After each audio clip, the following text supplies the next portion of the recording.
Hi friends, ನಿಮ್ಮೆಲ್ಲರಿಗೂ ಕೂಡ ನಿಮ್ಮದೇ ಆಗಿರ್ತಕ್ಕಂಥ ಯೂಟ್ಯೂಬ್ ಚಾನಲ್ ಸ್ಟಡಿ ವಿತ್ ಪರಶುರಾಮ್ಗೆ ಸ್ವಾಗತ ಅಂತ ಹೇಳ್ತಾ ಇಂದಿನ ವಿಡಿಯೋದಲ್ಲಿ ನಾನು 8ನೇ ತರಗತಿ ಪ್ರಥಮ ಭಾಷೆ ಕನ್ನಡದಲ್ಲಿ FA 1ರ ರೂಪನಾತ್ಮಕ ಮೌಲ್ಯಮಾಪನ 1ರ ಪರೀಕ್ಷೆ ಪ್ರಶ್ನೆ ಪತ್ರಿಕೆಯನ್ನು ನೋಡೋಣ. ವಿಡಿಯೋನ ಲೈಕ್, ಶೇರ್ ಮತ್ತು ಸಬ್ಸ್ಕ್ರೈಬ್ ಮಾಡೋದನ್ನು ಮಾತ್ರ ಮರೆಯದಿರಿ. ಇದು ಸೆಟ್ 1ನ ಪ್ರಶ್ನೆ ಪತ್ರಿಕೆ ಇದೆ. ಇನ್ನೂ ಒಂದೆರಡು ಪ್ರಶ್ನೆ ಪತ್ರಿಕೆಗಳು ನಿಮಗೆ ಸಿಗ್ತವೆ. ಸೊ ಖಂಡಿತವಾಗಿ ಯೂಸ್ ಮಾಡಿಕೊಡ್ರಿ ಅಂತ ಹೇಳ್ತಾ ವಿಡಿಯೋನ ಲೈಕ್, ಶೇರ್ ಮತ್ತು ಸಬ್ಸ್ಕ್ರೈಬ್ ಮಾಡೋದನ್ನು ಮಾತ್ರ ಮರೆಯದಿರಿ. ಎಲ್ಲ ಸಬ್ಜೆಕ್ಟ್ಗಳಲ್ಲಿ ಕೂಡ ನಿಮಗೆ ಏನಾಗ್ತಾವೆ ಅಂದರೆ ವಿಡಿಯೋಗಳು ಸಿಗ್ತವೆ. ಬಹು ಆಯ್ಕೆ ಪ್ರಶ್ನೆಗಳು 3 ಇದ್ದಾವೆ. ಪ್ರತಿ ಸರಿಯಾದ ಉತ್ತರಕ್ಕೆ 1 ಅಂಕ, 3 ಪ್ರಶ್ನೆ 3 ಅಂಕ. ಕನ್ನಡ ವರ್ಣಮಾಲೆಯಲ್ಲಿರುವ ವರ್ಗೀಯ ವ್ಯಂಜನಾಕ್ಷರಗಳ ಸಂಖ್ಯೆ ಎಷ್ಟು ಅಂತ ಕೇಳಿದರು. ಆಯ್ಕೆ A 25, B 34, C 9, D 49. ಸರಿಯಾದ ಉತ್ತರ ಆಯ್ಕೆ A 25. ಪ್ರಶ್ನೆ 2, ಇವುಗಳಲ್ಲಿ ವಿಜಾತಿ ಸಂಯುಕ್ತಾಕ್ಷರದಿಂದ ಕೂಡಿದ ಪದವಿದು. A ಮುದ್ದನ್ನ, B ಜನ್ನ, C ನಮ್ಮ, D ತಾಳ್ವೆ. ಸೊ ವಿಜಾತಿ ಏನಿದೆಪ್ಪ ಅಂದ್ರೆ ತಾಳ್ವೆ ಅದ. ಬಿಕಾಸ್ ಒಳಗೆ ಏನದ ಅಂತಂದ್ರೆ ವ ಅಂತಕ್ಕಂಥದ್ದು ಇದೆ ಅಲ್ವಾ, ತಾಳ್ವೆ.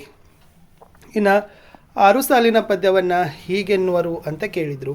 A ದ್ವಿಪದಿ, B ತ್ರಿಪದಿ, C ಚೌಪದಿ, D ಷಟ್ಪದಿ. ನೋಡಿ, ದ್ವಿಪದಿಯಲ್ಲಿರ್ತಕ್ಕಂಥ ಸಾಲುಗಳ ಸಂಖ್ಯೆ 2, ತ್ರಿಪದಿಯಲ್ಲಿರುವ ಸಾಲುಗಳ ಸಂಖ್ಯೆ 3, ಚೌಪದಿಯಲ್ಲಿ 4, ಷಟ್ಪದಿಯಲ್ಲಿರ್ತಕ್ಕಂಥ ಸಾಲುಗಳ ಸಂಖ್ಯೆ 6. ಸೊ ಆಪ್ಷನ್ ಡಿ ಷಟ್ಪದಿ ಅನ್ನೋದು 6 ಸಾಲಿನ ಪದ್ಯ. ಒಂದು ವಾಕ್ಯದಲ್ಲಿ ಉತ್ತರವನ್ನು ಬರಲಿಕ್ಕೆ ನಿಮಗೆ 3 ಪ್ರಶ್ನೆಗಳನ್ನು ಕೊಡ್ತಾರೆ. ಪ್ರತಿ ಸರಿಯಾದ ಉತ್ತರಕ್ಕೆ 1 ಅಂಕ, 3 ಪ್ರಶ್ನೆ 3 ಅಂಕ. ಪ್ರಶ್ನೆ 4, ಹುಸೇನ್ ಸಾಹೇಬರ ಮನೆತನದವರಿಗೆ ದೇವಾಲಯದಲ್ಲಿದ್ದ ಹಕ್ಕು ಯಾವುದು ಅಂತ ಕೇಳಿದ್ದಾರೆ. ಇಲ್ಲಿ ಬಾಗಲೋಡಿಯ ದೇವಸ್ಥಾನದಲ್ಲಿ ನಡೆಯುವ ರಥೋತ್ಸವದ ಸಮಯದಲ್ಲಿ ಹುಸೇನ್ ಸಾಹೇಬರ ಮನೆತನದವರಿಗೆ ಎಲ್ಲರಿಗಿಂತಲೂ ಮುಂದಾಗಿ ಪ್ರಸಾದವನ್ನು ಪಡೆಯುವ ಹಕ್ಕಿತ್ತು. ಪ್ರಶ್ನೆ 5, ಪೆರ್ದೆರೆಗಳು ಯಾವುದಕ್ಕೆ ಮುತ್ತ ನೀಡುತ್ತವೆ ಅಂತ ಕೇಳಿದ್ದಾರೆ. ಸರಿಯಾದ ಉತ್ತರ ಪೆರ್ದೆರೆಗಳು ಕರಾವಳಿಗೆ ಮುತ್ತ ನೀಡುತ್ತಿವೆ ಅಂತ ಬರೀಬೇಕು. ಪ್ರಶ್ನೆ 6, ನಮ್ಮೆದೆಯ ಕಾಮಧೇನು ಯಾವುದಂತ ಕೇಳಿದರೆ. ಸೊ ನಮ್ಮೆದೆಯ ಕಾಮಧೇನು ಯಾವುದಪ್ಪ ಅಂದ್ರೆ ಅದು ನಮ್ಮ ಕನಸುಗಳು. ಸೊ ನಮ್ಮ ಕನಸುಗಳೇ ನಮ್ಮೆದೆಯ ನಾವೇನು ಹೇಳ್ತೀವಿ, ಕಾಮಧೇನು ಅಂತ ಕರೆಯೋದು. ಇನ್ನು 2 ಅಂಕದ 2 ಪ್ರಶ್ನೆಗಳಿದ್ದಾವೆ. ಪ್ರತಿ ಸರಿಯಾದ ಉತ್ತರಕ್ಕೆ 2 ಅಂಕ, ಒಟ್ಟು 4 ಅಂಕಗಳನ್ನು ಇಲ್ಲಿ ಗಳಿಸ್ತೀರಿ. ಪ್ರಶ್ನೆ 7, ವಿದೇಶಗಳಲ್ಲಿ ಬಾಯಾರಿಕೆಗೆ ಧಾರಾಳವಾಗಿ ಏನೇನು ದೊರೆಯುವವು. ಉತ್ತರ, ಭಾರತವನ್ನು ಹೊರತುಪಡಿಸಿದರೆ ಉಳಿದೆಲ್ಲ ದೇಶಗಳು ನೀರು ಕೊಡದ ನಾಡುಗಳು. ವಿದೇಶಗಳಲ್ಲಿ ಬಾಯಾರಿಕೆಗೆ ಕೋಲಾಗಳು, ಫ್ರೆಂಚ್ ವೈನ್, ಬಿಯರ್, ಬಾಟಲಿಯಲ್ಲಿ ಹಣ್ಣಿನ ರಸ ಧಾರಾಳವಾಗಿ ದೊರೆಯುತ್ತದೆ. ಆದರೆ ಕುಡಿಯಲು ನೀರು ಮಾತ್ರ ಸಿಗುವುದಿಲ್ಲ. ವಿದೇಶಗಳಲ್ಲಿ ನೀರನ್ನು ಕುಡಿಯಲು ಪುಕ್ಕಟ್ಟೆಯಾಗಿ ನೀಡುವ ಸಂಪ್ರದಾಯವಿಲ್ಲ. ಹಣ ಕೊಟ್ಟು ನೀರು ಖರೀದಿಸಿ ಕುಡಿಯಬೇಕು ಅಂತ ಇತ್ತು. ಇನ್ನು ಪ್ರಶ್ನೆ 8, ಕನ್ನಡದ ಹೆಸರನ್ನು ಹೇಗೆ ಹಬ್ಬಿಸಬೇಕೆಂದು ಕವಿ ಆಶಿಸುತ್ತಾರೆ ಅಂತ ಕೇಳಿದ್ದಾರೆ.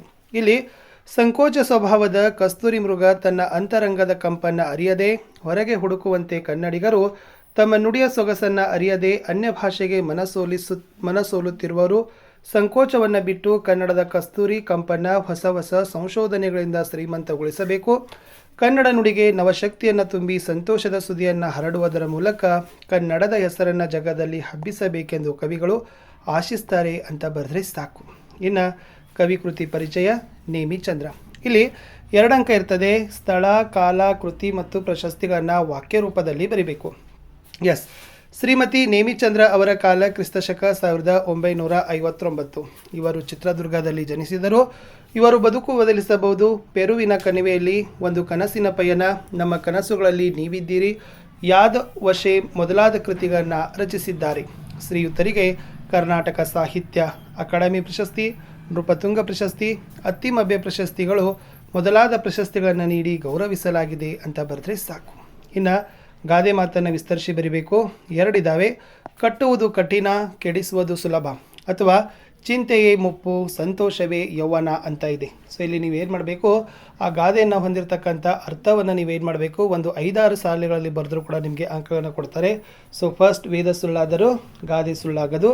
ಗಾದೆ ಚಿಕ್ಕದಾಗಿದ್ದರೂ ಅರ್ಥದಲ್ಲಿ ಏನಾಗದಪ್ಪ ಅಂದ್ರೆ ವಿಶಾಲವಾಗಿರ್ತಕ್ಕಂಥ ಅರ್ಥವನ್ನು ಹೊಂದಿದೆ. ಸೊ ಕನ್ನಡದ ಪ್ರಸಿದ್ಧ ಗಾದೆ ಮಾತಿನಲ್ಲಿ ಇದು ಒಂದು ಅಂತ ಬರೆದು ನೀವೇನು ಮಾಡಬೇಕು, ಸ್ಟಾರ್ಟ್ ಮಾಡಬೇಕು. ಇನ್ನು ಒಂದು ಸಂದರ್ಭ ಇದೆ 2 ಮಾರ್ಕರ್ಗೆ. ದೇವರು ದೊಡ್ಡವನು, ದಯಾಳು ಅಂತ ಇದೆ. ಸೊ ಸಂದರ್ಭಗಳನ್ನು ಬರೆಯುವಾಗ ಆಯ್ಕೆ ಸಂದರ್ಭ ಮತ್ತು ಸ್ವಾರಸ್ಯಗಳನ್ನು ಹಂತ ಹಂತವಾಗಿ ಬರಿಬೇಕು. ಸೊ ಆವಾಗ ನಿಮ್ಗೆ ಏನಾಗ್ತದಪ್ಪ ಅಂದ್ರೆ ಅಂಕಗಳು ಸಿಗ್ತದೆ. ಸೊ ಇದು ಪ್ರಸ್ತುತ ವಾಕ್ಯವನ್ನು ಶ್ರೀ ಬಾಗಲೋಡಿ ದೇವರಾಯ್ ಅವರು ಬರೆದಿರುವ ಸಮಗ್ರ ಕಥೆಗಳು ಎಂಬ ಕೃತಿಯಿಂದ ಆಯ್ದ ಮಗ್ಗದ ಸಾಹಿಬ ಎಂಬ ಸಣ್ಣ ಕಥೆಯಿಂದ ಆರಿಸಲಾಗಿದೆ. ಸಂದರ್ಭ: ಕರಿಮನಿಗೆ ಭಾರತದ ರಾಷ್ಟ್ರಪತಿ ಅವರು ಪದ್ಮಭೂಷಣ ಬಿರುದನ್ನು ಕೊಡುತ್ತಿರುವ ಭಾವಚಿತ್ರವು ಪ್ರಕಟವಾಗಿದ್ದ ವಾರ್ತಾಪತ್ರಿಕೆಯನ್ನು ನಿವೃತ್ತ ಮಾಸ್ತರ್ ಶಂಕರಪ್ಪನವರು ರಹೀಮನಿಗೆ ತೋರಿಸಿ ಅದರ ಬಗ್ಗೆ ವಿವರಿಸಿದ ಸಂದರ್ಭದಲ್ಲಿ ರಹೀಮ ಈ ಮಾತನ್ನು ಹೇಳ್ತಾನೆ. ಸ್ವರಶ ತಾನು ತಿರಸ್ಕರಿಸಿದ ಮಗನ ಸಾಧನೆಯನ್ನು ಕಂಡ ರಹೀಮನ ಭಾವುಕತನ ಇಲ್ಲಿ ವ್ಯಕ್ತವಾಗಿದೆ ಅಂತ ಬರೆದ್ರೆ ಸಾಕು. ಇನ್ನು ಪದ್ಯಭಾಗ ಪೂರ್ಣ ಮಾಡಬೇಕು. 2 ಅಂಕ. ನೋಡಿ, ನಾಡಿಗಾಗಿ ತನ್ನುವ ತೆತ್ತ ಹುತಾತ್ಮರ ಸ್ಮರಣೆಯಲ್ಲಿ, ನಮ್ಮ ಕಷ್ಟದಲ್ಲೂ ನೆರೆಗೆ ನೆರಳ ನೀವ ಕರುಣೆಯಲ್ಲಿ, ದಾರಿ ಬಳಸಿ ಏರುವಲ್ಲಿ ಬಿರುಗಾಳಿಯೇ ಮೊಳಗುವಲ್ಲಿ, ನಮ್ಮ ಗುರಿಯ ಬೆಳಕಿನಡೆಗೆ ನಡೆಯುವ ಧೀರ ಪಯಣದಲ್ಲಿ ಅಂತ ಬರೆದ್ರೆ ಸಾಕು. ಪದ್ಯ ಪೂರ್ಣ ಮಾಡಬೇಕು. ಪದ್ಯದ ಸಾರಾಂಶವನ್ನು ಕೇಳಿದ್ದಾರೆ. ನೋಡಿ ಏನಿದೆ ಅಂದರೆ ಪದ್ಯದ ಸಾಲುಗಳು: ಜೈನರಾದ ಪೂಜ್ಯರಾದ ಕೊಂಡ ಕುಂದವರ್ಯರ, ಮಧ್ವಯತಿಯೇ ಬಸವಪತಿಯ ಮುಖ್ಯ ಮತಾಚಾರ್ಯರ, ಶರ್ವಪಂಪರಣ್ಣರ, ಲಕ್ಷ್ಮೀಪತಿ ಜನ್ನರ, ಷಡಕ್ಷರಿ ಮುದ್ದನ್ನರ, ಪುರಂದರವರೆನ್ನರ, ತಾಯೇ ನಿನ್ನ ಬಸಿರೆ ಹೊನ್ನಗನಿ ವಿದ್ಯಾರಣ್ಯರ ಅಂತ ಇದೆ. ಇದನ್ನು ಸ್ವರಶ ಹೀಗೆ ಬರಿಬೇಕಂದ್ರೆ, ಕನ್ನಡ ನಾಡಿನ ಜೈನ ಮತಾಚಾರ್ಯರಾದ ಕೊಂಡ ಕುಂದವರ್ಯರು, ದ್ವೈತ ಸಿದ್ಧಾಂತ ಪ್ರತಿಪಾದಿಸಿದ ಮಧ್ವಾಚಾರ್ಯರು, ಸಾಮಾಜಿಕ ಕ್ರಾಂತಿಯ ಹರಿಕಾರ ಬಸವಣ್ಣನವರು ಸಮಾಜ ಸುಧಾರಣೆಯನ್ನು ಮಾಡಿದ್ದಾರೆ.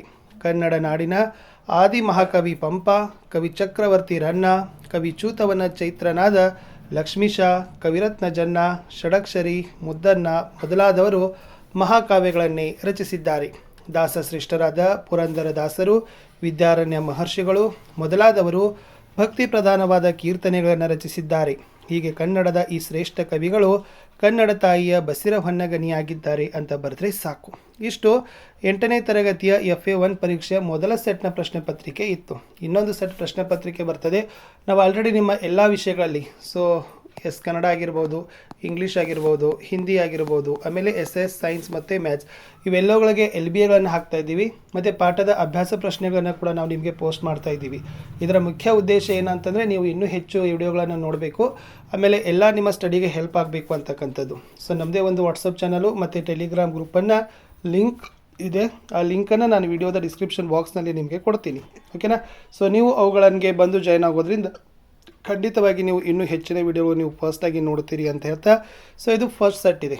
ಇನ್ನೂ ನಿಮಗೆ 2ರಿಂದ 3 ಸೆಟ್ ಪ್ರಶ್ನೆ ಪತ್ರಿಕೆಗಳನ್ನು ನಾವು ನಿಮಗೆ ಕೊಡ್ತಾ ಹೋಗ್ತೀವಿ. ಆವಾಗ ನಿಮಗೆ ಇನ್ನೂ ಹೆಚ್ಚು ಅಂಕಗಳು ಏನಾಗ್ತವಪ್ಪ ಅಂದ್ರೆ ಸಿಗ್ತವೆ.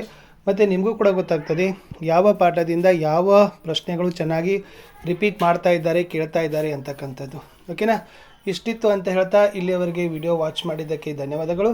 ಮತ್ತು ನಾನು ನಿಮಗೆ ಇನ್ನೊಂದು ವಿಷಯದ ಸೆಟ್ 1ರ ಪ್ರಶ್ನೆ ಪತ್ರಿಕೆಯೊಂದಿಗೆ ಭೇಟಿಯಾಗ್ತೀನಿ. ಕನ್ನಡದಲ್ಲಿ ಸಾಧ್ಯವಾದರೆ ಇನ್ನೂ ಒಂದಂದರೂ ಬಂದೇ ಬರ್ತದೆ.